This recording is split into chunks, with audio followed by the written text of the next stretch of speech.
Oh, okay, we're ready. All right. Okay, so welcome everybody to the openings clinic that I'm doing here on Chessable, and we should be ready to go. So, just a little starter thing about how this is going to work. So I'm happy to answer any opening questions you may have. I will try to answer them in chronological order, but the setup is sort of tough. Like I'm here on my computer with the board that I'm sharing, but I have another computer, if you'll see right here, open to the necessary page where I see the chat. But the chat is only so long where so if I lose your comment somewhere, I'm sorry. I will try to answer your comments in chronological order, but I will definitely give preference for the Semi-Slav. So anyone who has Semi-Slav questions, you get to cut the line because I'm advertising my course here.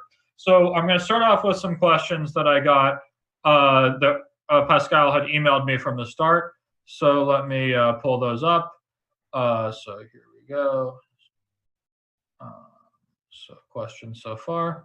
So the first question that Pascal was emailing me about was the variation of Botvinnik with knight e4, queen a6. So you'll have to forgive me if my memory is poor here, because I haven't actually played this line in my life for either color. But I believe what you're talking about is this position here, b5, e5, h6, here, chop, chop, chop, knight b d7, and it's, I mean, again, I'm too old to remember all this stuff fully, but so it's going to be here, bishop g2, castle long, castle short, b4, knight a4, and then he's saying queen a6 in this position. And the question is 21, queen d6. First of all, by the time we're getting to move 21, at this point, we're not really talking that much about the opening anymore. I mean, if you're talking about like extremely high level grandmaster games, or that with serious theoretical battles where both sides in one game per day, both sides have to prepare, or for correspondence players who are using computers during the game, this is pretty rare. But I think what you're talking about is this position, then a3, knight e5. And the question is, why isn't this more popular? Because after, I guess, knight takes c5 here is the move, or I don't remember exactly how this goes, but the question is, this seems to be analyzed to a draw, and that the same less space to cover than the anti-Moscow or the Botvinnik with queen b5, any reason that it's not more popular. First of all, I'm not that convinced that this is such an easy draw. It will take a huge amount of work to prove it. I think it's a lot. I think it's a lot of theory, and a lot of people don't love that much, and as a result, it's not super common. And in addition, I think that there's basically no counter chances for black, and he's probably going to like lose some games, and it's going to be very hard to actually win one. I mean, it's been a very long time since I've checked this line. No, it's not 95 here, right? I think that's right. I think the move is bishop takes d5. Yeah, this is now I'm remembering. But so basically the question, yeah, now I got it. So this position, the question here is after knight takes c5, and then I think it's something like bishop c5 and a b4 and e d5, and black is holding, and then or what happens if, I guess it's queen e2, and then rook takes d5, and we get this position with queen d6, and black is supposedly holding here as well. This one here, I think, is quite fine for black. After something like knight d5, queen d5, I always thought that black had good counterplay here. That one I don't think is as controversial. But there's a whole lot of computerized moves, and a lot of people, like including myself, don't really like these long, very computery variations. So I think that's probably part of it. Also, this completely ignores that white has additional options. For example, here, I think rook b1 is a very serious move as well that you're going to have to be ready for. You know, this is very deep theory, but I don't know. I mean, why is something not more popular? It's a hard question to answer. It's an opening which it seems like fundamentally does hold for black. It's going to be a matter of personal taste more than anything else, I think, is the reason. And people don't like, you know, hoping to memorize a bunch of spacebar moves and then not being able to have much chances to play for a win. Especially, like, I think a good way to think of it is this level of theory is only really necessary when you start to become a really strong player. And at that point, when you're a really strong player and you're usually stronger than your opponent, you want to be thinking on your own as much as possible, because we're both going to train our pet monkeys to press the spacebar over and over and over again doesn't really give you much of a competitive advantage, especially if it ends in a draw every time. So let me move on to a next question. So someone says, why do you think the Semi-Slav is a good option to reach a certain rating? What would be the preferred rating for this opening? And is it good for something like that? And why are you playing the Cambridge Springs and not the Botvinnik?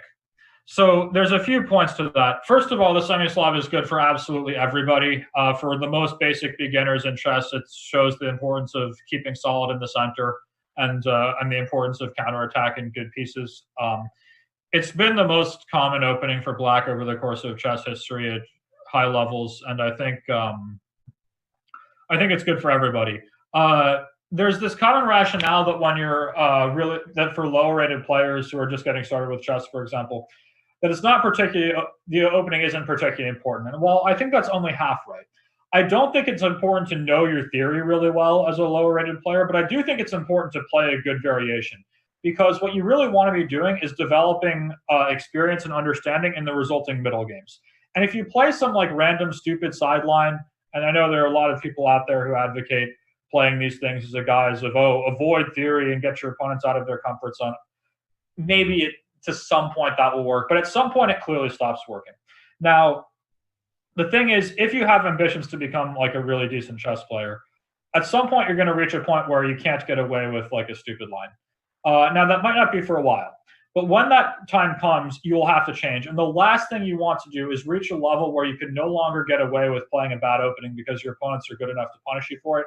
And then you have to switch and play the new one with no experience in the resulting middle games. That's why I think, while it might not be important to know a ton of details about any given opening when you're low rated, it is very important to choose a good one.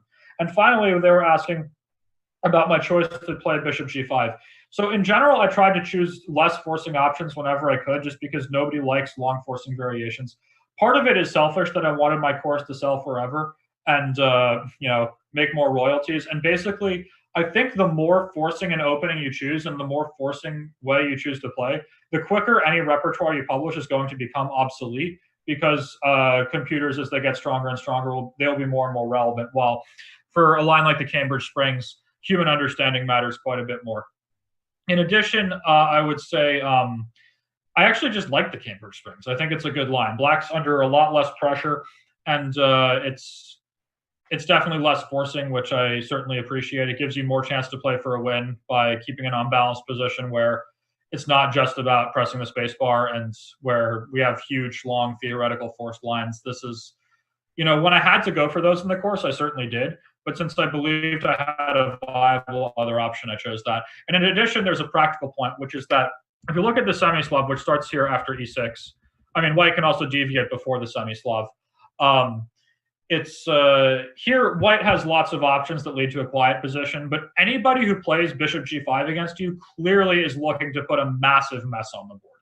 That's why they're playing bishop g5. Unless they're like a total beginner and don't realize that you're threatening to take their pawn on c4, they're going to know that after bishop g5, you can get away with taking it either with h6 first or dc4 next. They're doing this because they want a seriously complicated and messy position.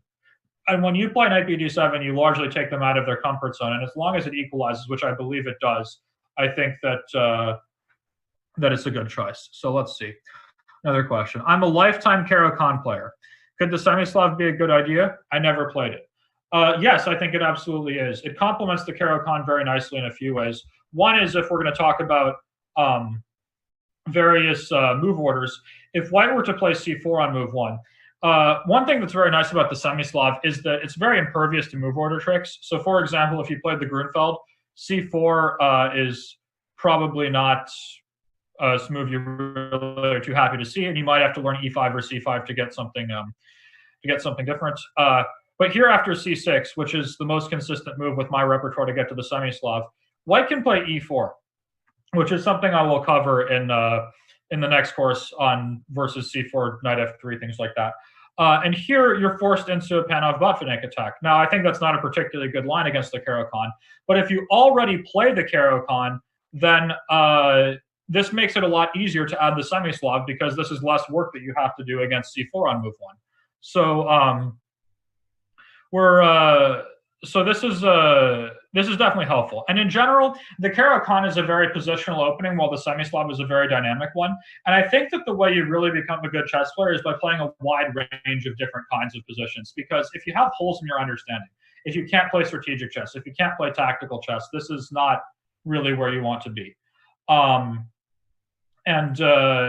You want to be playing a wide range of different kinds of positions. So the Caro-Kann being more strategic, also the Caro-Kann being a strategic choice against e4 players who usually want more dynamic positions, and the Semi-Slav being more dynamic against d4 players who probably want more positional games. I think the Semi-Slav and the Caro-Kann work together very well for practical and chess reasons. So let's do some more questions. So I have one from, let's see here. Another one. Okay, so this one is another thing. What is a good line against the exchange Slav? So and people are saying, so I think I've seen this question multiple times, both in the chat and in emails to me. So the exchange Slav would come after d4, d5, c4, c6, and cd5.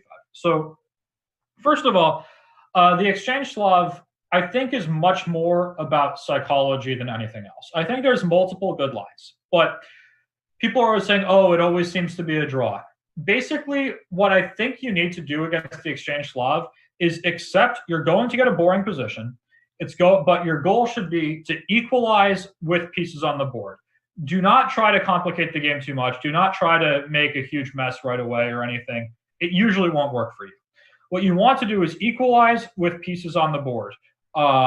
And even if it's boring and symmetrical, that will give you the best chance to play for a win later. So for example, after cd5, my recommendation in the course is white's going to play some combination of either knight c3, bishop f4, e3, bishop f4. Basically, between the moves knight c3 or knight f3, and then bishop f4 and e3, white's going to make like 3 of these 4 moves in the next 3 moves.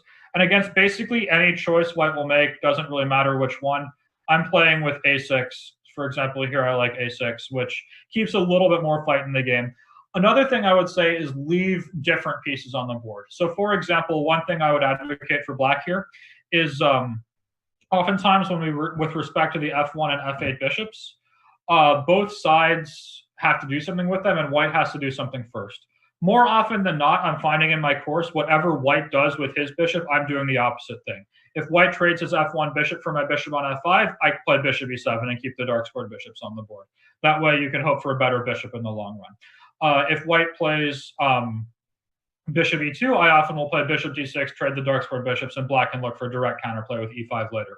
So I think my main advice to you is, 1, do not fear a boring position. Make sure that you're trying to equalize first. Equalize with pieces on the board, and you don't mind if it's boring. And then 2 would be try to make the position at least somewhat different in terms of which pieces have gone where. Honestly, the exchange Slav, it's hard to play for a win. And especially, but anybody who's reasonably well prepared in any opening with white, it's going to be hard to beat them with black unless they do something dumb. But I think this is the best advice I can give. In general, with drawing with black is not the end of the world. But one thing I wrote about is the psychology of the exchange Slav, which is that if you're facing somebody, there's basically 2 kind of people who play the exchange Slav with white. One is people who are trying to make a draw. They're insulting the nature of chess by trying to force a draw with white, gain a couple rating points, kill the game before it starts. These people, honestly, they shouldn't play chess. There's no reason for them to. And if you're one of those people, just go away. But there's also people who play the exchange Slav for an advantage because it actually has some chances to fight that way. I think the same rationale needs to be used against both players. Against the guys who are trying to kill the game, they're probably not going to be that well prepared. You're going to quickly equalize in a very boring position, and then they will have to contend with the pressure of having to actually play chess while there are pieces on the board, and you will have a chance to outplay them. Against guys who are actually playing the exchange Slav for a win and really trying to prove an advantage, they often will take some risks to try to imbalance the game. So hopefully that answers your question. I think it's more of exchange Slav is more of a practical decision than anything else. All right, so let's see some other questions. So let's see.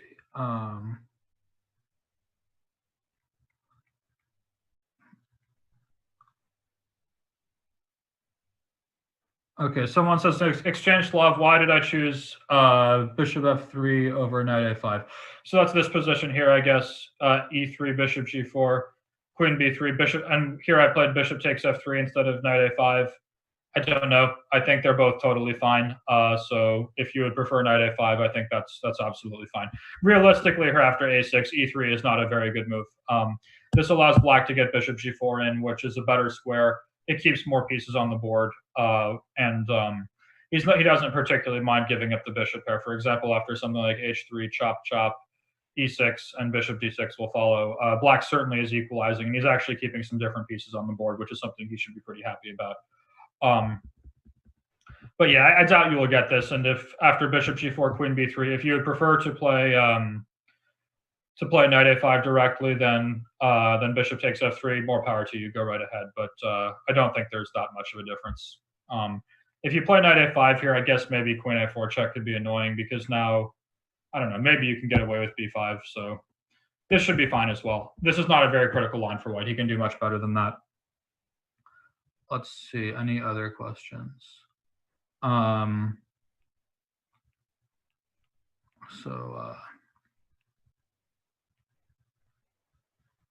see.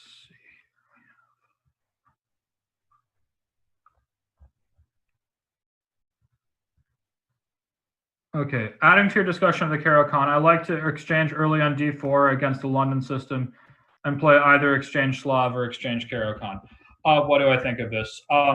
That's probably fine. So I guess you would say this is something like d4, d5, bishop f4, c5, and now against c3, yeah, I mean, playing an exchange Slav is absolutely fine. And then here, you can just play an exchange Slav if you want. You don't have to. I mean, after knight c6, white still can't take on c5. And if e3, c takes d4 is probably okay, but I think black can play more ambitiously, and I did that in my course. So to devoted subject of Yanistan, yes, I saw your question about bishop e7, but it was very long-winded and it will take a long time. So I'm going to answer other questions first and make sure that I have time for that at the end, because that one will take some time to answer. Let me see. So we have, why did I choose 9 bishop d6 and not the other main lines in the Moran? So that's going to be d4, d5, c4, c6, knight f3, knight f6, knight c3, e6, e3, something like this, bishop d3. So 9 bishop d6. That's going to be takes. Are you sure it's 9 bishop d6? It might be 8 bishop d6 you're talking about. I don't know, but here I guess it's probably 8 bishop d6 you mean. But I think this is the simplest option because it stays consistent with the rest of the repertoire, and I couldn't find a problem with it. There's no doubt black. I think that both a6 and bishop b7 are fine, and probably even b4 is fine. But the Semi-Slav, while a totally sound opening that you're never really going to have any trouble with in terms of the actual state of theory, the biggest problem that you're going to face playing the Semi-Slav is that it's a lot of lines to remember, and it's a lot to keep track of because it can be very forcing at times, and there's a lot of different things white can do. This is normal for basically the best opening against d4. Like, I mean, the reason there's tons of theory on lines like the Semi-Slav and the Grunfeld are because they're good openings, and white has to try really hard in a lot of different things to get anywhere. Bishop d6, I think, equalizes and also doesn't force you to memorize as many lines, which I think is very important. There were a lot of places throughout the course where I chose what I believed was the easiest solution that equalized. I only gave long forcing lines when I thought they were the only ways to get out of the position, to get out of the opening okay. And when I felt I needed to, I definitely didn't hold back. I did. When I thought that's just like, okay, that's what we're doing. But if I could have, what did I try? I made sure to try to. So let's see, other questions. If I may ask, as a player who knows little about the opening, if I may ask, a player knows little about the opening, what are the strategic ideas behind this love, aside from fighting for the center? What are the strongest pieces? So basically, the biggest point is here. If we look at this position after where black has played c6 and e6, it looks pretty stupid because he's fallen a little behind in development. White has developed 2 knights to black's 1, and it's white's move again.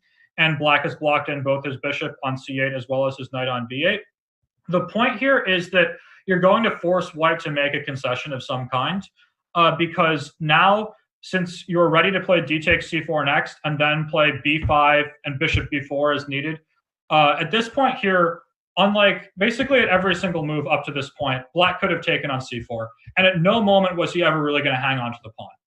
Now that we've reached this position, at this point here, black is ready to play d takes c4 next. So if white wants to save his pawn, he's going to have to either take on d5, which he certainly doesn't want to do. That leaves him with a lousy Carlsbad structure and a very good version of the Queen's Gambit for black. Or he's going to have to play e3, blocking in his dark squared bishop. Or he's going to have to play queen b3 when the queen will become vulnerable on c4. Or he's going to have to play something like g3 or bishop g5, which allows black to take the pawn.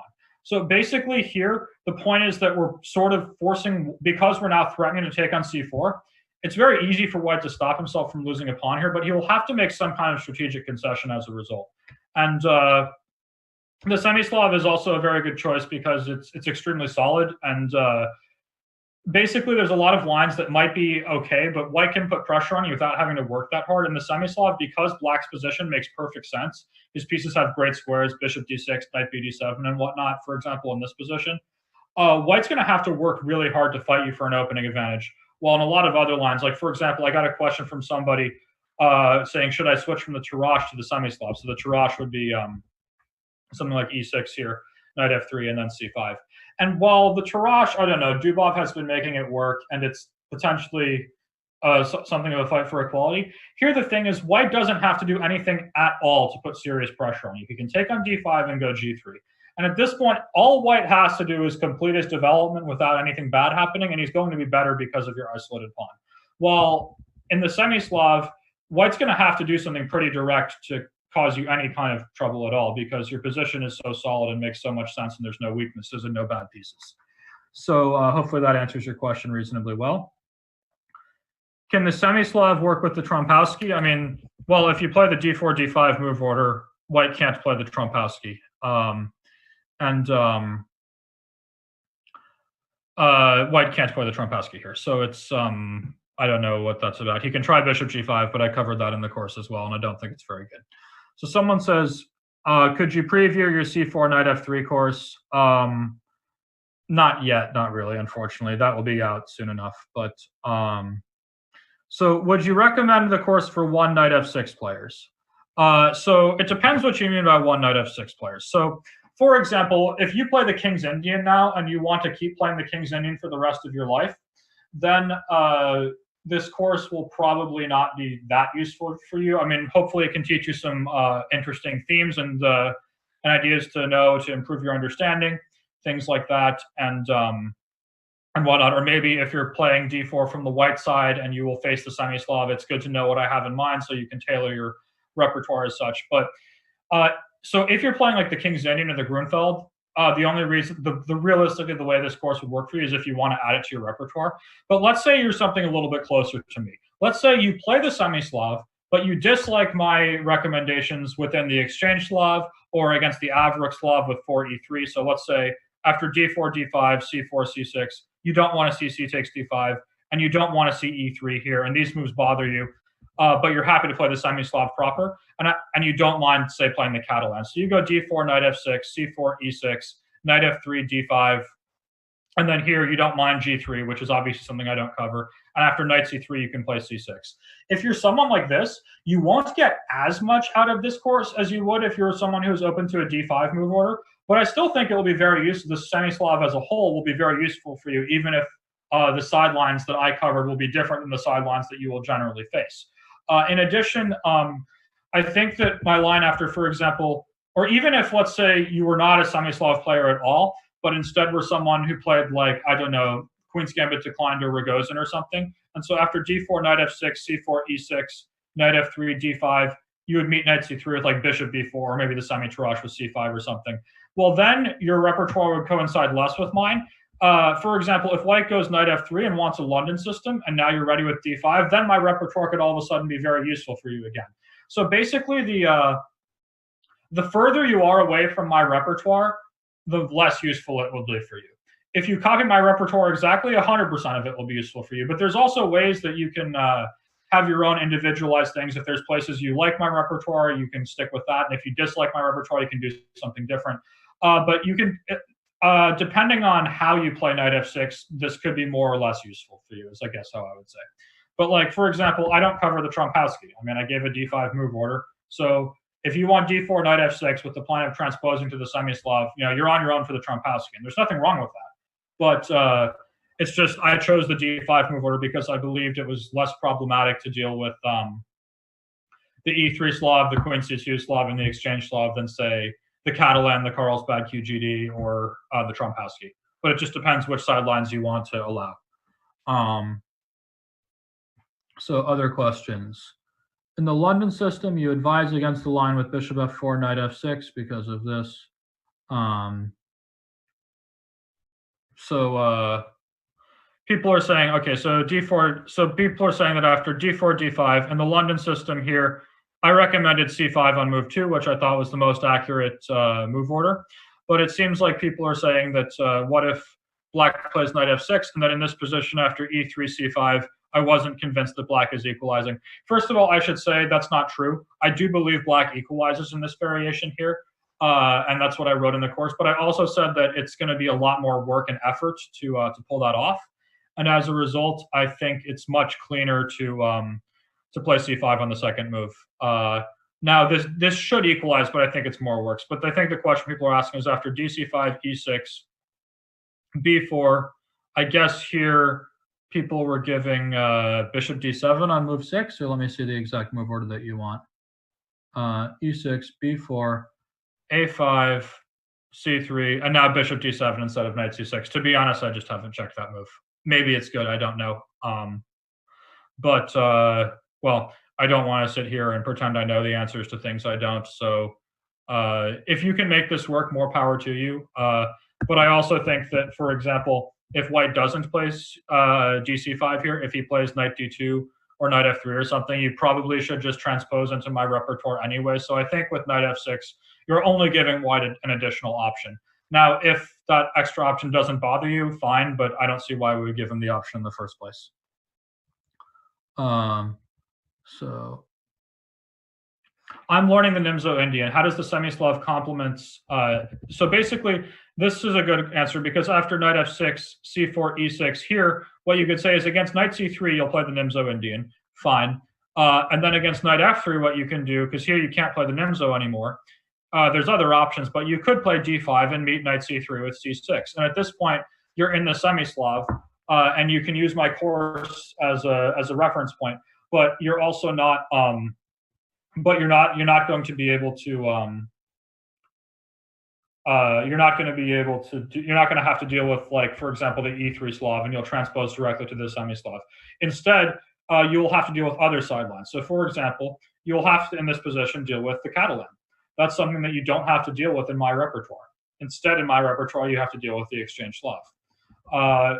Or you'll also have to deal with the Trompowsky, things like this. There's also, a lot of players throughout history have played the Semi-Slav, but through a Nimzo-Indian move order, and that's totally fine. The Semi-Slav complements the Nimzo-Indian very nicely against 3 knight f3, but it means that you will have to do a little bit of additional work compared to what is just in the course alone.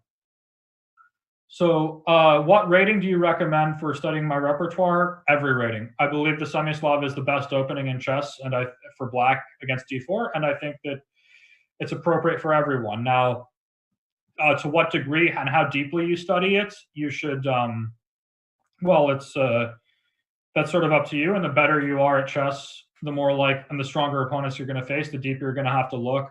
I think it would be foolish for someone someone just getting started with chess could certainly get a lot out of my course, but I think it would be foolish for them to think, oh, I have to memorize this entire repertoire before I start playing. For them, it probably just memorize the first few moves and some key ideas, and you're ready to get going. And as you become a better and better player and you build more and more experience, then you can look deeper and deeper. I think it's very foolish for people to be looking into theory on move 25 when they're like 1500. I mean, it just doesn't come up. But I certainly did my best to make the course accessible for everybody. So is it possible to enforce these same semi-Slav structures against knight f3 and c4 on the first move? Against c4, the answer is a resounding yes. After c6, I don't believe white has any great ways to avoid my repertoire. He can play e4 and force us into a Caro-Kann like this, but it's also not a very good Caro-Kann for white. The Panov is like probably his 10th most challenging option, so you basically play a very, very good Caro-Kann where you don't have to worry about the two knights or the advance or the exchange without c4 or the main line with knight c3. So, and here white, I mean, he has various tries where he goes like knight f3, knight f6, knight c3, d5, and plays something like this, and then like tries to play without d4. And this is dangerous if you don't know what you're doing, but according to the course that I just submitted to Garrett, which hopefully will be published in, I don't know, a month and a half or more, I don't know.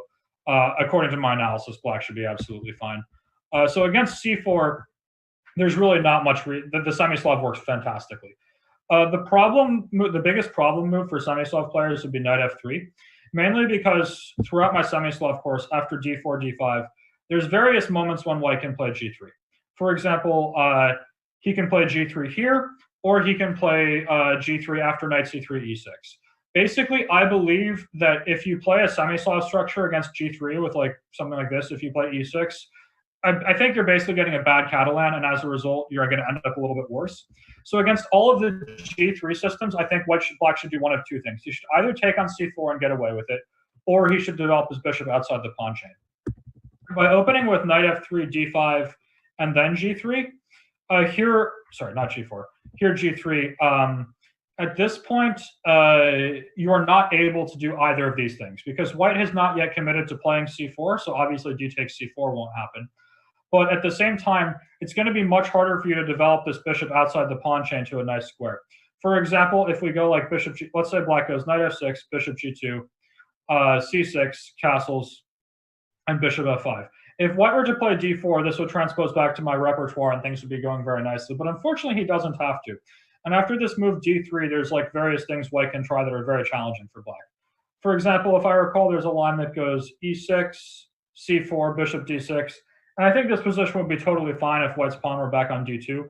But after something like, I think it's queen b3, queen b6, they somehow one move or another we get this position. This queen on b6 will cost black a tempo after bishop e3. And white's setup is knight c3, then e4, then bishop e3. And something like this, a position like this one, I don't trust for black. It was much harder for him to get his bishop outside the pawn chain.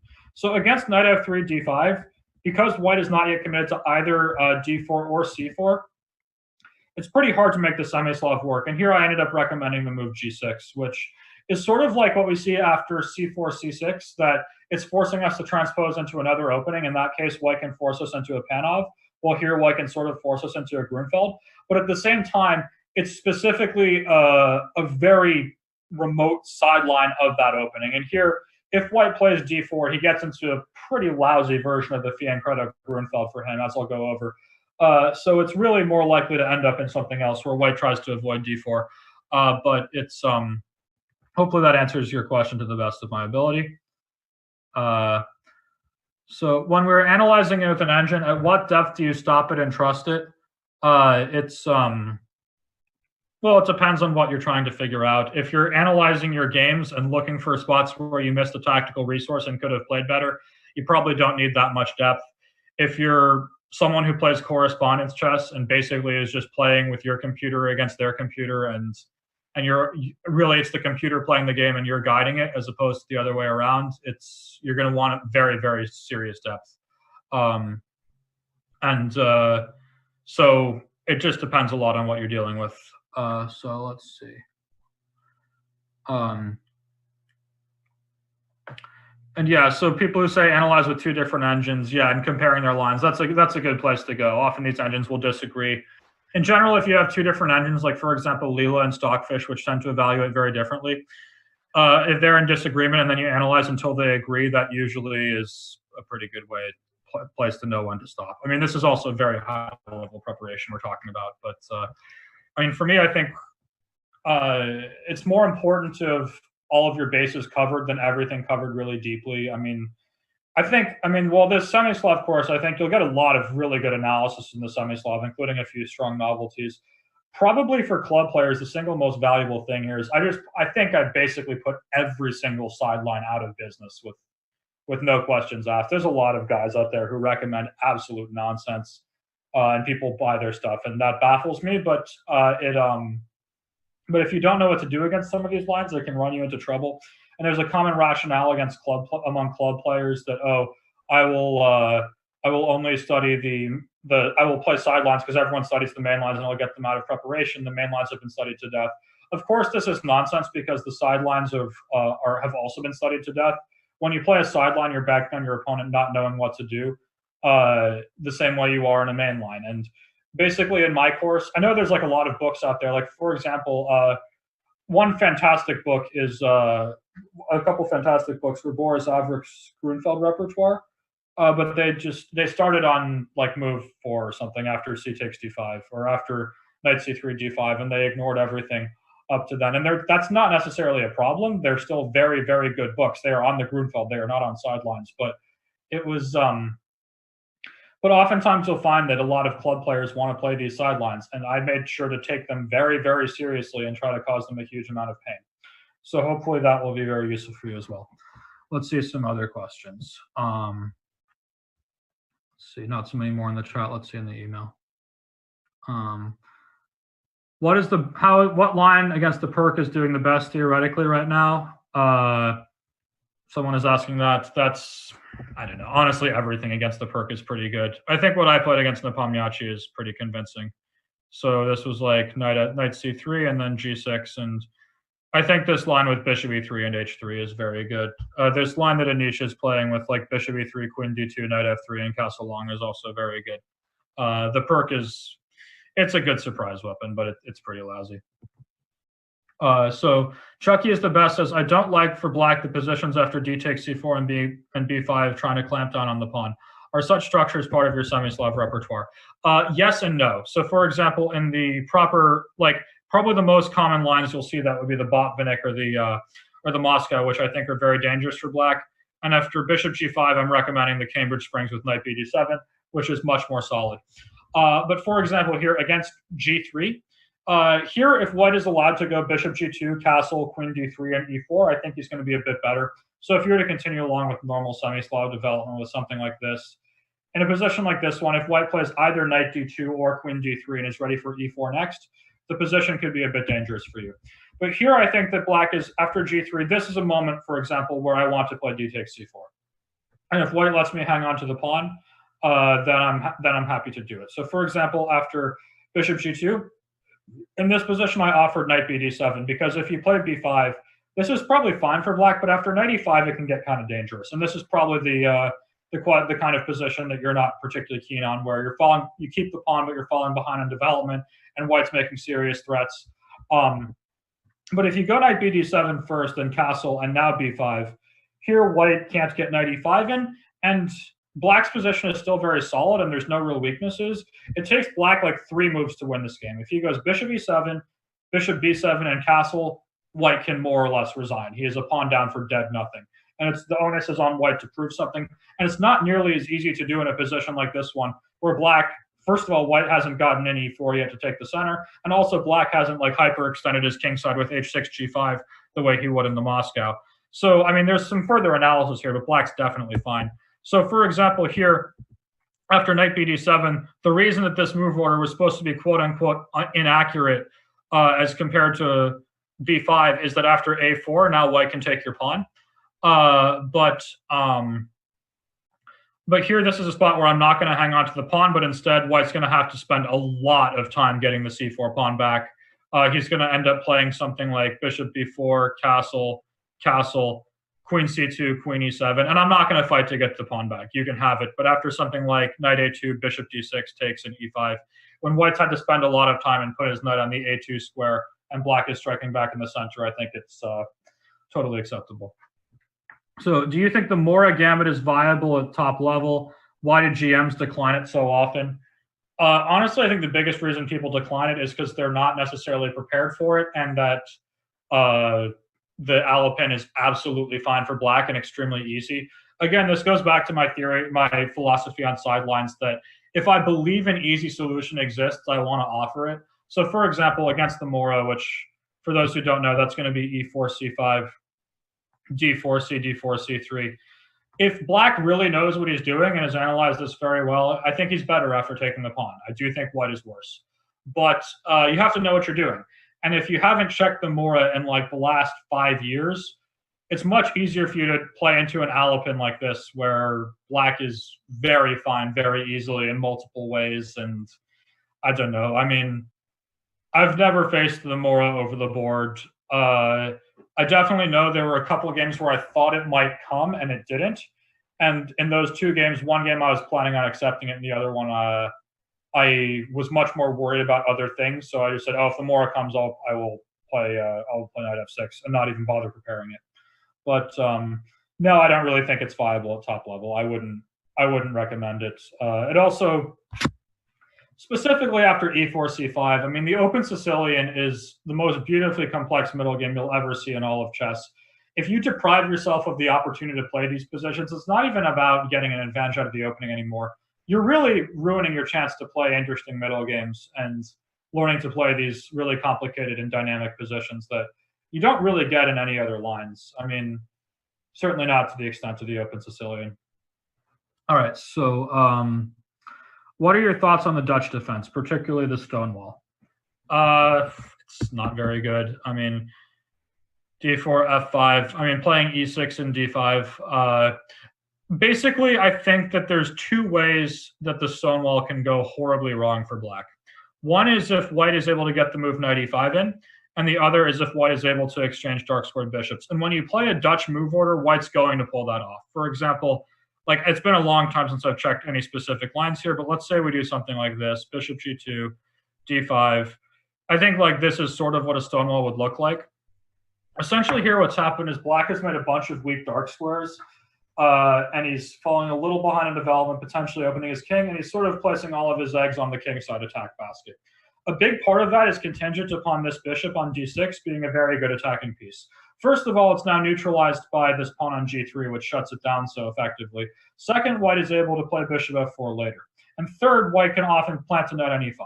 If we compare that to what I play in the Semi-Slav here, for example, in my repertoire, I actually do play a Stonewall position, but given my move order, I think it makes a lot more sense. Here, after e3, e6, and b3, which is the recommendation of Boris Averick, I'm recommending the move knight e4.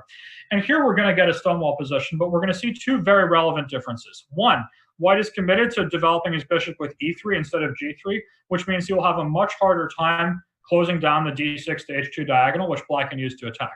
2, because white has played e3, his dark squared bishop will never come to f4, and as a result, these pieces will never get exchanged.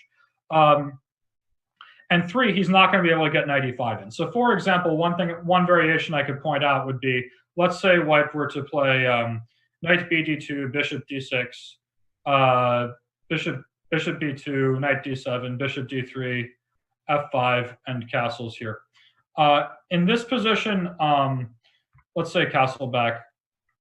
Here after a3, I think that the real problem for white is he's not able to exchange off dark squared bishops or get knight e5 in comfortably. If black were foolish enough to play g5 here, which looks like a very natural move to start a kingside attack, I think this is actually a serious mistake, because as soon as white plays knight e5, your attack is over. You're never going to give mate with this bishop blunted. So I think it's very important for black to instead play queen f6 in this position, stopping white from playing knight e5, and black is now ready to play g5, g4. If we compare this to the proper Dutch Stonewall, where white has been able to blunt that g6 bishop with g3, could potentially bring his bishop to f4 to shut it down, could potentially play bishop a3 to exchange it. I think the proper Stonewall is not a very good opening, but it's still a very important structure to understand, because there's times when you want to transpose to it. And for example, in my repertoire here, I think this is a good time to do so. Let's see. How fast does Stockwish calculate? Which kind of hardware do you use? I'm going to keep that a secret. I'm sorry. I will say how much money. I mean, in terms of how much did it cost? I'm not going to say the exact figure, but I will say when I got invited to play on the U.S. Olympic team for the first time in 2014, I actually won a gold medal in the Olympiad in my first one. That was really awesome. But before that, I bought a computer and I decided that my budget was going to be my entire appearance fee for playing in the Olympiad on the U.S. team. So I think there was some complicated bishop e7 question in the email I was supposed to get to at some point. So let's go back to the beginning. This is d4, d5, c4, c6, knight f3, knight f6. So someone's asking me some long-winded question about the Botvinnik here with bishop e7 as I played with Melkumyan at the 2018 Olympiad. First of all, when I played this opening during the game, it was really specifically directed at Melkumyan as opposed to an attempt to equalize. Basically, my opinion of him as a player is that he is very, very good at non-forcing positions and putting his pieces on the right squares. He's a fantastic blitz player, which tends to go hand in hand with that. And I thought he was not as good in complications. And I basically made a conscious decision that if I play into some kind of Catalan or something, my guess is I will equalize and I will get a position that really suits his style much better than mine. And I made, sort of a controversial call that I was ready to be slightly worse and accept that. But if the position was really messy, which I think would favor my style much more than his, it paid off. I mean, I might have looked like a doofus if he had blitzed out a bunch of perfect preparation and completely clobbered me, but luckily that's not how it went. But the question now is ef6, and what about this line for black here after g3, and then it's bishop b7. I think it's, forget the move order. I think it's bishop g2, knight d7, and now knight e4. Yeah, we start with knight e4 here, so that black's queen is forced back to e7. And the question is about this position here. Let me see. And I guess the question was that I claimed that it was a little suspicious, while this guy seems to think that it's okay for black. Citing some correspondence games. First of all, correspondence chess and regular chess, I mean, regular chess, we're playing and the engines are helping us. And correspondence, the engines are playing and we're helping them. I view correspondence and regular chess as just as different as running a race and driving a race car is. They're completely different things for different people. But basically here, I think that black's position is under pressure. White's best move is h4. One nice thing about playing real chess or playing over the board chess instead of correspondence is that you learn these key themes and why moves are correct. So correspondence players here will play h4 because they know the computer says it's the best move. Well, I'll tell you h4 is best because it stops black from playing f5 because it controls the g5 square, and against any other move, f5 would be strong. While correspondence guys will only really consider a4 or h4 here because those are the moves that the computers give. You could easily see like a human playing rook e1 or queen c2 or b3 or something like this. These are very natural looking moves. And a big part of studying the opening is understanding the positions that result. The reason that h4, in my opinion, is the best move is because it stops f5. Black would very much like to play f5 and challenge this knight. At this moment, he is unable to do so because the white knight now has the g5 square available. So in this position, if white were to play a4, then after f5, this, I think, is okay for black after knight c3, b4. Once this knight gets booted around like this and black gets e5 through, this I was pretty happy with. I thought black was okay. But the most testing move is h4. And at this point here, f5 would be a mistake after knight g5. So I think they're going, what is this now? It's like c5 or a5? Hang on. h4 is also interesting. b4. 16 out of... So I don't know where this knight is supposed to be going here, but this is hang on, this question is badly worded. After 16 castle, he's asking about 17 h4 and then 17 b4 in this position, which clearly is not happening. So there is some issue with this question, and I'm not sure how to address that. Let me quick look up my game with Melkumyan. That's probably the easiest answer. I'm too old to remember this. Sorry, I have to... Melkumyan, This is, I basically forgot about this stuff. Yeah, so, okay, so it's, oh, that's why I'm such an idiot. The knight is on a6 the whole time. Sorry, guys. This is what happens when you get old and stupid. You forget all of your stuff. Yeah, so this position here, everything I said is still true. The reason h4 is best is to stop the knight from coming to g5. But yeah, like basically this kind of thing, this very forced line is, I don't know, it's not very appealing to me. Yeah, so it took me some time to figure that out, but you know, it's what happens when you get old and senile. But yeah, so after h4, c5, the question is about like this position here. Basically, I think that this is extremely dangerous for black. With perfect play, maybe you will hold it. The way Melkumyan played, he put his rooks on d1 and c1, which I believe are the wrong squares. He should put them on d1 and e1 instead. With perfect play, pressing your spacebar, maybe you will hold this position. Face to face, this is going to be very, very difficult. I mean, correspondence and regular chess are not the same thing. When you don't have a computer running, holding this position together with black where your king is open and a lot of endgames are difficult thanks to this pawn and the knight on a6 is bad. I mean, even if the computer holds it together, you're sort of not going to. This one is, so what are we giving here? This is rook ad1, queen c7, and I guess after rook ad1, queen c7 is the star move, and then after knight g5, bishop g2. The question is about this position. I wouldn't want to touch this with a 60-foot ball in a real game. If I had a computer running, sure, I'll never lose it, but even to another computer. But this is, I mean, look, I was going to play it once against Melkumyan, but I was sort of hoping he wouldn't get into this, and you know, I wouldn't recommend playing this way. In any case, we got time for one more question. So let me see if we can have one more. And hopefully this was enlightening for you guys. It would be much appreciated if you can play, if you can buy the Semi-Slav if you enjoy this stuff. And if you think it's totally useless, you don't have to. So, okay, how important is physical fitness for playing chess at a high level? Very important. The first game, realistically, not so much. You're going to have energy, but if you're out of shape, you know, by the time you get to the 10th game, it's going to be a problem. And so there's a lot of guys out there, for example, who would start tournaments very well and who would finish them poorly. And I think a lot of it is just being tired and out of shape and in poor physical condition. I mean, there was a phase, I mean, nowadays just about all the top players are in good shape. I mean, if you look, I'm in my training room right now. I have to walk all of 3 feet to have all of 3 feet away. I have an ab wheel. I have perfect push-ups. I have a medicine ball.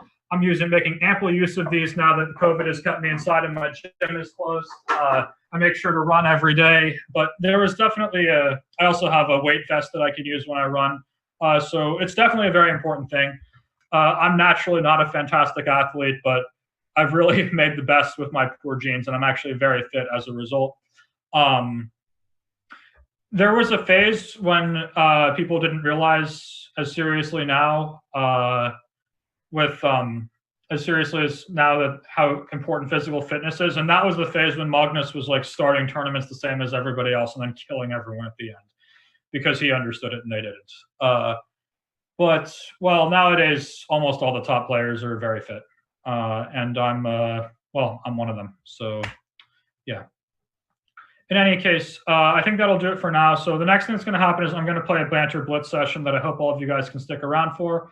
I'm going to be playing, I will only be accepting challenges where I'm playing black every game. And I'm going to request that people play d4 against me if they can, because I want to give this as a chance to show off my repertoire.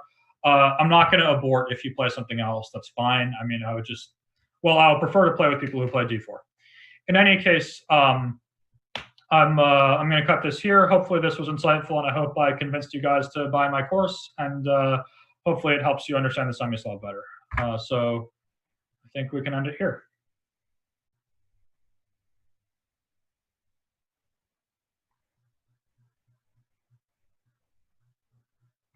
time to take control of your journey towards chess mastery. Magnus Carlsen introduces Chessable, the definitive solution for studying chess. Move Trainer uses the science of spaced repetition to identify your strengths and eliminate your weaknesses. There's no need to set up a board, remember which page you're on, or keep track of all the moves you miss. Move Trainer empowers you to go from the opening to the end game with confidence. It's a seamless, effective, and fun way to study chess. Choose from one of the largest online chess libraries in the world, with hundreds of titles ranging from classic books through to our exclusive Chessable courses, including over 100 free courses. Get expert insights from International Master John Bartholomew, Grandmaster Sam Shankland, International Master Christoph Sulecki, Grandmaster Simon Williams, World Champion Magnus Carlsen, and hundreds of other instructors. Get started now and join our growing community of over 100,000 chess enthusiasts at Chessable.com. Chessable, take control of your journey towards chess mastery.